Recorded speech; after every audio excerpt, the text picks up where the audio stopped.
World War II transformed aerial warfare on an unprecedented scale. Across Europe, Asia, and the oceans between them, bombers became instruments of strategy, industry, and survival. Designed for altitude, range, and payload, these aircraft carried crews deep into contested skies. This documentary records every bomber used in the war, examined methodically, nation by nation, aircraft by aircraft. We begin with the United States Army Air Forces. United States Bombers. B-17 Flying Fortress. The Boeing B-17 Flying Fortress was designed for daylight strategic bombing at high altitude. Its defining feature was survivability, a rugged airframe combined with extensive defensive gun coverage. Engineers prioritized structural strength, allowing damaged aircraft to remain airborne. In combat, the B-17 formed tight bomber formations over occupied Europe. These formations created overlapping fields of fire against German fighters. Crews endured freezing temperatures, oxygen shortages, and constant flak bursts that tore through metal and flesh alike.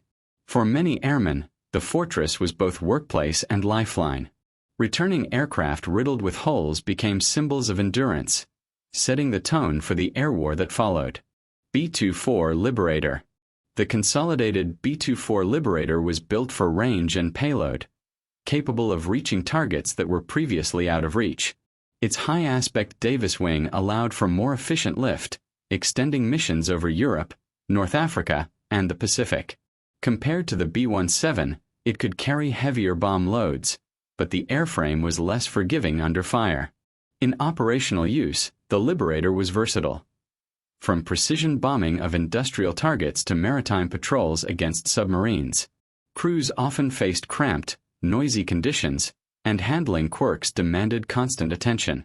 Its defensive guns provided protection, but survival depended on formation flying and careful navigation. The Liberator's long reach set the stage for the most ambitious American bombing campaigns of the war, paving the way for innovations in high-altitude bombing. B-29 Superfortress. The Boeing B-29 Superfortress represented the pinnacle of American bomber design. Pressurized cabins allowed crews to operate at altitudes above 30,000 feet, while remote-controlled gun turrets offered defense without exposing gunners to the elements. Its enormous bomb bay could carry conventional or experimental payloads, including the atomic bombs later dropped over Japan. In combat, the B-29 was deployed on long-range strategic missions deep into enemy territory. Crews faced not only flak and enemy fighters but also mechanical failures in extreme conditions. Pilots and bombardiers relied on advanced navigation and bombing systems, a step ahead of any other bomber at the time. The Superfortress's combination of range, payload, and crew protection changed the scale of aerial warfare, closing the chapter on medium and early heavy bombers. A-20 Havoc. The Douglas A-20 Havoc was a nimble twin-engine bomber designed for low to medium-altitude tactical missions. Its compact frame allowed for rapid strikes against enemy supply lines, airfields, and troop concentrations. Some variants were adapted for night intruder operations, carrying flamethrowers or heavy forward-firing guns. Crews appreciated its speed and agility, though missions often exposed them to intense anti-aircraft fire and tight formation flying. Pilots had to balance precision with survival, while gunners fought in close quarters with minimal armor protection. The aircraft's versatility made it a critical asset in Europe, North Africa, and the Pacific. With tactical bombers like the A-20 providing frontline support, the Allies' strategic and operational bombing campaigns could operate on multiple levels simultaneously. United Kingdom bombers. Avro Lancaster. The Avro Lancaster was Britain's premier heavy bomber, designed for long-range strategic missions over occupied Europe. Its spacious bomb bay allowed it to carry enormous payloads, including the 22,000-pound Grand Slam bomb. The Lancaster's 4 Rolls-Royce Merlin engines gave it both speed and lift, while defensive gun turrets offered protection against night fighters. Crews faced perilous night raids, navigating blackout conditions and heavy flak over German cities. Bomber Command airmen described the Lancaster as both stable and forgiving under fire, yet the missions demanded extraordinary endurance, with some sorties lasting 10 hours or more. Its role in the Dam Busters raid cemented its reputation as a precision instrument of war. Handley Page Halifax. The Handley Page Halifax was a 4-engine heavy bomber, versatile and reliable, serving alongside the Lancaster in Britain's strategic bombing campaigns. Initially conceived for long-range missions, it adapted to multiple roles: night bombing, maritime patrol, and even glider towing for airborne operations. Its defensive armament was concentrated in dorsal and tail turrets, giving crews some protection against interceptors. Flying crews faced grueling night missions over Germany, contending with darkness, freezing temperatures, and heavy anti-aircraft fire. Pilots often noted the Halifax's stability, which made long sorties manageable, though some criticized its comparatively limited ceiling and speed. Its adaptability, however, ensured it remained in service throughout the war. De Havilland Mosquito. The de Havilland Mosquito was a revolutionary light bomber, constructed largely of wood to conserve strategic materials. Its high speed and agility allowed it to outrun most enemy fighters, earning the nickname Wooden Wonder. It served multiple roles: precision night bombing, reconnaissance, and even as a fighter bomber. Crews appreciated its performance, noting that speed and surprise often replaced heavy defensive armament. Long-range missions demanded precision flying, particularly for low-level raids against high-value targets. The Mosquito's combination of light construction, speed, and versatility made it one of the most effective and feared bombers in the Allied arsenal. Germany bombers. Heinkel He 111. The Heinkel He 111 was the Luftwaffe's workhorse early in World War II, recognized by its distinctive glazed nose. Designed for medium-range bombing, it excelled in the Blitzkrieg campaigns, delivering bombs with speed and precision. Its streamlined design balanced payload capacity with maneuverability, though armor protection was limited. Crews flying the He 111 faced heavy anti-aircraft fire and the increasing threat of Allied fighters over Europe. Pilots relied on formation flying and evasive tactics to survive, while bombardiers aimed carefully under pressure. Despite its vulnerabilities, the He 111 remained in production throughout the war, a testament to its operational utility. Junkers Ju-88. The Junkers Ju-88 was one of Germany's most versatile aircraft, serving as a dive bomber, night fighter, torpedo bomber, and reconnaissance plane. Its twin-engine design offered speed and adaptability, allowing it to switch roles depending on mission requirements. This flexibility made it a backbone of Luftwaffe operations across all theaters.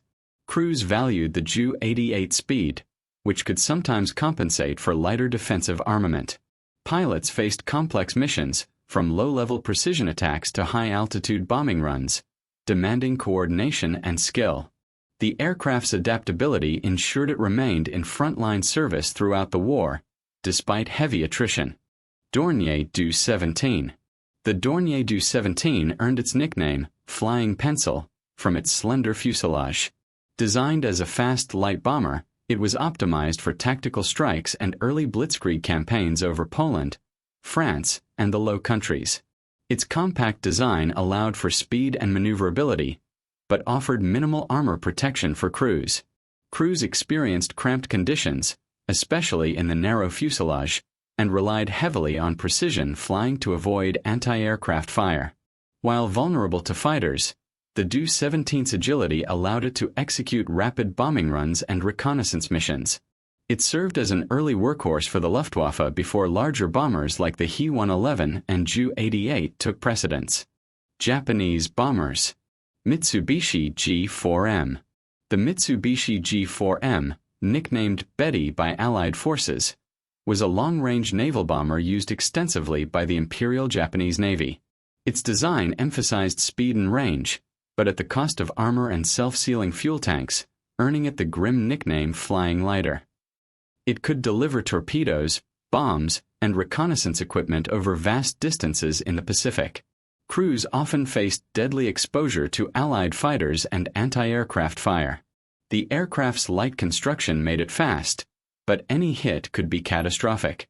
Despite these vulnerabilities, the G4M enabled Japan to conduct long-range strikes, including attacks on Allied naval forces and island bases, shaping early Pacific campaigns. Nakajima B-5N. The Nakajima B-5N, known as the Kate, was Japan's primary carrier-based torpedo bomber. It combined speed, range, and payload capacity, allowing it to launch coordinated strikes against Allied naval forces. Most famously, B-5NS played a central role in the attack on Pearl Harbor, demonstrating precision and coordination at sea. Crew experience was intense. Pilots and navigators faced the constant threat of anti-aircraft fire and enemy fighters while executing low-level torpedo runs. Success required precise timing and teamwork, as any miscalculation could mean loss of aircraft and crew. The Kate's effectiveness made it a critical component of Japanese naval strategy until later in the war. Soviet Union bombers. Tupolev SB. The Tupolev SB was one of the Soviet Union's first modern bombers, notable for its speed and sleek, twin-engine design. Deployed in the late 1930s, it could outrun many contemporary fighters, giving it a tactical edge in early World War II campaigns. Its primary role was tactical bombing in support of Red Army offensives. Crews relied on speed as their main defense, often flying low over enemy positions to evade interception. While lightly armed, the SB allowed the Soviets to conduct rapid bombing runs, disrupting German advances. Its pioneering design laid the groundwork for later Soviet bombers, emphasizing mobility and precision. Petlyakov P-2. The Petlyakov Pe-2, nicknamed Peshka, was the Soviet Union's most effective tactical bomber. Its streamlined twin-engine design allowed for high-speed dives, precision bombing, and multi-role missions including reconnaissance and night operations. It could carry up to 1,000 kilograms of bombs while maintaining maneuverability in contested airspace. Crews faced demanding dive bombing missions, requiring precise timing and nerves of steel. Pilots and navigators contended with flak, enemy fighters, and the challenges of high-speed dives. Despite these risks, the Pe-2 became a reliable instrument of the Eastern Front, enabling the Red Army to strike German positions with accuracy and coordination. Italian bombers. Savoia Marchetti. The Savoia Marchetti SM.79, nicknamed Sparviero Sparrowhawk, was Italy's most famous bomber. Its three-engine configuration provided speed and range, making it suitable for both bombing raids and torpedo attacks against naval targets. Early in the war, it carried conventional bombs over North Africa and the Mediterranean, later transitioning to maritime strike roles. Crew experiences varied. Pilots praised its handling and speed, but defensive armament was limited, leaving gunners exposed to enemy fighters. Despite these vulnerabilities, the SM.79 excelled in precision maritime operations, scoring hits against Allied shipping and earning a reputation for reliability and daring missions over open waters. Fiat BR-20 Cicogna. The Fiat BR-20 Cicogna, meaning stork, was a twin-engine medium bomber that saw action in the early years of World War II. Designed for precision bombing, it served in both the Mediterranean and North African campaigns. Its all-metal construction offered moderate protection, while its payload capacity allowed for tactical and strategic strikes. Crews found the Cicogna relatively stable in flight, though it lacked the speed and defensive armament to survive in heavily contested airspace. Missions demanded careful navigation and formation flying to maximize effectiveness. While eventually outclassed by newer designs, the Cicogna contributed to Italy's early wartime bombing operations. France bombers. Block MB.200. The Block MB.200 was an early French twin-engine bomber, primarily used in the late 1930s and early stages of World War II. Its design emphasized stability and payload over speed, making it suitable for tactical bombing missions in support of ground forces. The aircraft could carry conventional bombs and was lightly armed with defensive machine guns. French crews faced increasing danger as German fighters advanced rapidly during the 1940 campaign. Pilots relied on disciplined formation flying and night operations to survive. While quickly rendered obsolete by faster enemy aircraft, the Block MB.200 represented France's early attempts at modernizing its bomber fleet. Farman F.222. The Farman F.222 was a French four-engine heavy bomber, designed for long-range strategic missions. It carried a large bomb load and featured multiple defensive gun positions to protect against enemy fighters. Though slow compared to later designs, its endurance allowed it to conduct extended bombing sorties during the early war period. Crews operating the F.222 faced long, often uneventful flights, but vulnerability increased sharply when intercepted by faster Luftwaffe aircraft. Navigation and coordination were critical, as the aircraft required careful handling to avoid mechanical stress.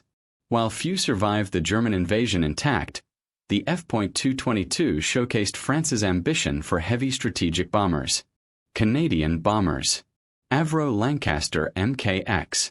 Canada produced the Avro Lancaster MKX under license, nearly identical to the British Lancaster but with some Canadian-made components. It served primarily in Europe, participating in night raids over Germany and tactical operations in support of Allied advances. Its payload capacity and range made it ideal for strategic missions deep into enemy territory.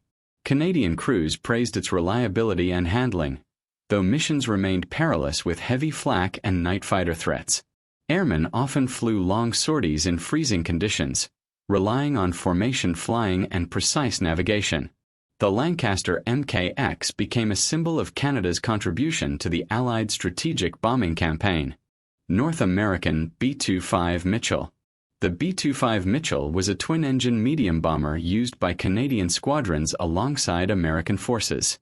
Known for its durability and versatility, it could perform low-level strikes, medium-altitude bombing, and even maritime patrols. Its design emphasized balance between speed, payload, and maneuverability, making it a reliable platform for varied missions. Crews appreciated its forgiving handling and the ability to sustain damage while remaining airborne. Pilots executed precise bombing runs against German infrastructure, airfields, and supply lines, often under intense anti-aircraft fire. The Mitchell's adaptability made it a key part of Canada's bomber operations in the European theater. Australian bombers. CAC Boomerang. The Commonwealth Aircraft Corporation Boomerang was originally designed as a fighter but adapted for light bombing and reconnaissance in the Pacific theater. Its compact size and maneuverability made it effective for close support and tactical strikes against Japanese positions. Payload capacity was limited, but its versatility proved valuable in jungle and island campaigns. Crews often flew low-level missions, balancing accuracy with vulnerability to ground fire. Pilots praised its responsiveness, while gunners relied on quick reactions during strafing runs.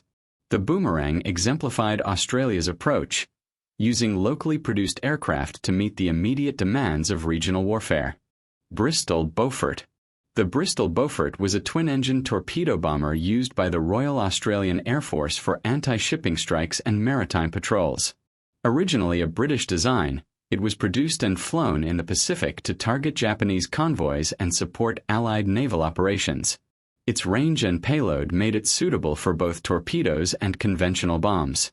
Crews faced long flights over open ocean, often under threat from enemy fighters and anti-aircraft fire.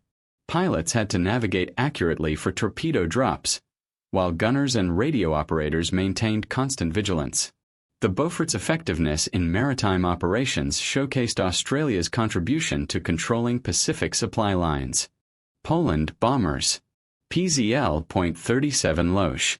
The PZL.37 Loesch was Poland's most advanced pre-war medium bomber, featuring twin engines and a streamlined design for high-speed and precision bombing. Its spacious bomb bay allowed for flexible payload configurations, while defensive turrets provided limited protection. Though production was limited before the invasion of Poland, it represented the cutting edge of Polish aviation technology. Crews flying the Loesch faced intense combat during the September campaign of 1939, often outnumbered and outgunned. Pilots relied on speed and evasive maneuvers to deliver bombs against advancing German forces. The aircraft's early performance highlighted Poland's ambition to field modern strategic bombers before the outbreak of full-scale war. Bristol Blenheim. The Bristol Blenheim was a British-designed light bomber widely flown by Free Polish squadrons within the Royal Air Force. Twin-engine construction allowed for moderate speed and a light bomb load, making it suitable for tactical bombing, reconnaissance, and night raids over occupied Europe. Polish crews valued its reliability and adaptability for various mission types. Flying the Blenheim was perilous. Pilots and navigators operated at low altitudes over heavily defended territory, while gunners faced repeated attacks from Luftwaffe fighters. Despite losses, Polish crews achieved precision strikes, contributing significantly to the Allied tactical bombing effort and maintaining the continuity of Poland's military presence in the air.